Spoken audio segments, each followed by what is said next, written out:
सालों से अमेरिका के पाबंदियां झेलने वाला ईरान इतना खस्ता हाल हो गया कि उसने चीन के आगे सरेंडर कर दिया है और ईरान के सामने इतनी तंगी है कि उसने भारत से दशकों पुरानी दोस्ती और मदद तक भुला दी है।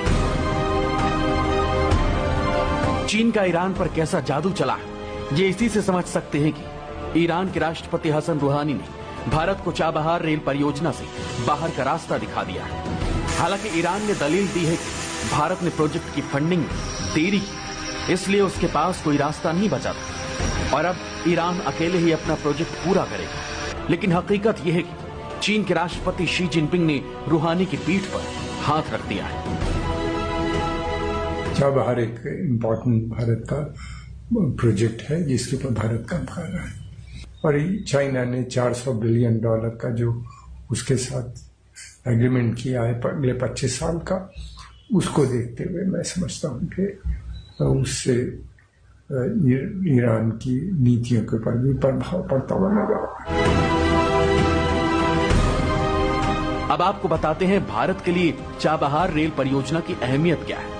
भारत और ईरान के बीच चाबहार समझौता 2016 में हुआ जब पीएम मोदी तेहरान के दौरे पर गए थे। पूरी परियोजना पर $1.6 अरब का खर्च आएगा।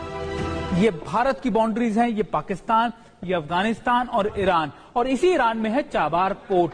और ये चारों देश अगर आप देखें तो एक दूसरे की बाउंड्री जो है कहीं ना कहीं एक दूसरे से मिलती हुई है। अब ये आप समझिए कि आखिरकार इसका इंपॉर्टेंस क्या है। इसके इंपॉर्टेंस ना सिर्फ इकोनॉमिक है बल्कि स्ट्रैटेजिक भी है। सबसे दूसरी इंपॉर्टेंट बात यह कि चाबहार पोर्ट जो है वो ईरान में पड़ता है, जिसको भारत जिसमें इंटरेस्टेड और भारत इसको डेवलप कर रहा है। ना सिर्फ एलएसी पर चीन ने अपने पैर हर जगह पसार रखे हैं। और ग्वादर पोर्ट जो सीपैक के लिए उसके लिए बहुत जरूरी है, यानी उसकी वन रोड वन बेल्ट के लिए सबसे इंपॉर्टेंट है, वो ग्वादर पोर्ट भी यहीं पड़ता है। और इसका डिस्टेंस है वो करीबन 172 किलोमीटर की है, यानी बहुत पास है, दोनों बहुत पास। और अगर आप मान के चलिए कि इसका इंपॉर्टेंस ना सिर्फ स्ट्रैटेजिकल पॉइंट ऑफ व्यू से बल्कि इकोनॉमिक पॉइंट से भी बहुत इंपॉर्टेंट है। अब तीसरा इंपॉर्टेंस आपको दिख रहा है कि ये लाइन देख रहे हैं आप, चाबहार पोर्ट से सीधा जाती हुई इस तरफ को